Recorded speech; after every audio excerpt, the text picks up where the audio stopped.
रोजगार मेले में वीडियो कॉन्फ्रेंसिंग के जरिए प्रधानमंत्री नरेंद्र मोदी ने बुधवार को करीब 71,000 युवाओं को नियुक्ति पत्रों का वितरण किया।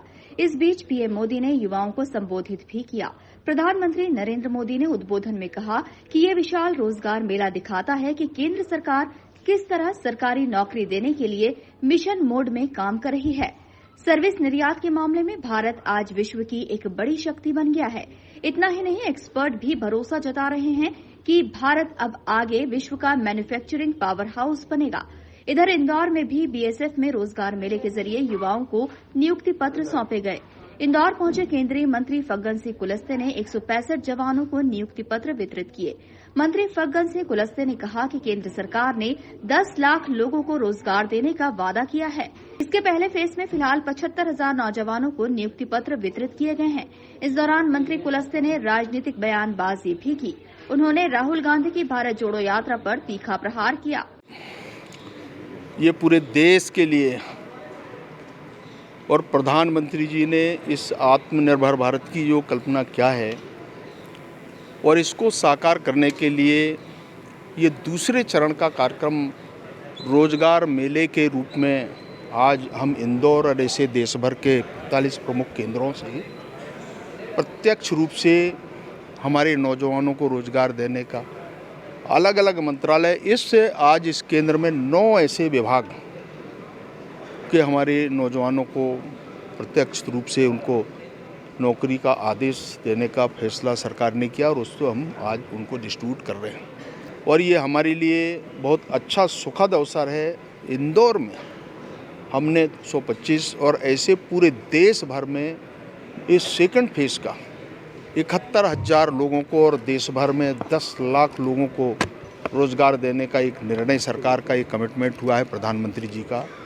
इसी रूप में हम दूसरे चरण में आज यहाँ पर उपस्थित हैं। पहले फेज में हमने 75,000 लोगों को दिया और आज इस दूसरे चरण में हमने 71,000 लोगों को प्रत्यक्ष रूप से आदेश अलग अलग डिफरेंट मंत्रालयों के उनके विभागों के अंदर लोगों को रोजगार देने का एक आदेश जो दिए जा रहे हैं उनको सीधे डिस्ट्रीब्यूट कर रहे हैं। तो एक बहुत बड़ा संकल्प प्रधानमंत्री जी का है और पूरे पारदर्शी तरीके से ये सारे कार्यक्रम को और लगातार ऐसे क्रम ये चलते रहेंगे जब तक हम इस पूरे कार्यक्रम को 10 लाख लोगों को युवाओं को देश भर में रोजगार नहीं दे पाएंगे तब तक ये कार्यक्रम चलता रहेगा। और इसी रूप में आज ये दूसरे फेज में बीएसएफ कैंपस में इंदौर के अंदर आज ये कार्यक्रम संपन्न हो रहा है। इस मौके पर इंदौर सांसद शंकर ललवानी सहित तमाम जनप्रतिनिधि मौजूद रहे। Bureau report, INN news, Indore. इस यात्रा से राहुल गांधी की इस यात्रा से भारतीय जनता पार्टी का कोई संबंध नहीं है। पहली बात तो ये। दूसरी बात है, राहुल गांधी को स्वयं ये विचार करना चाहिए कि उनके परिवार कांग्रेस पार्टी के रिजिम में अगर इस भारत का विभाजन हुआ, ये कांग्रेस के समय हुआ।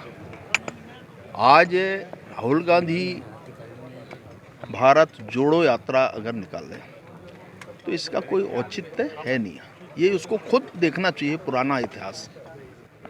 भारतीय जनता पार्टी और केंद्र की सरकार, नरेंद्र मोदी जी की सरकार आज विकास के लिए देश में और देश के मान सम्मान, भारत की प्रतिष्ठा और भारत के नौजवान लोगों को उनके बारे में अगर सोच रही है और विकास के आयाम को अंजाम देने के लिए भारत को ऊंचाइयों तक पहुंचाने का प्रयास अगर नरेंद्र मोदी कर रहे हैं तो इस पर कोई आपत्ति नहीं होना चाहिए।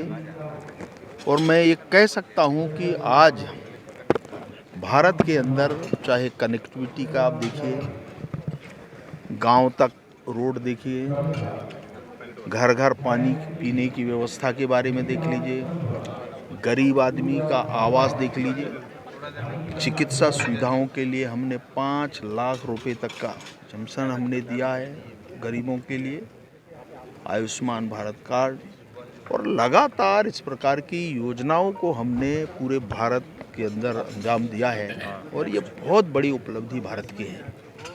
और इसलिए हमारा लक्ष्य है विकास। हम विकास को आधार मान करके इस देश में सेवा कर रहे हैं और ये भारतीय जनता पार्टी का लक्ष्य। Bureau report, IANN news, Indore.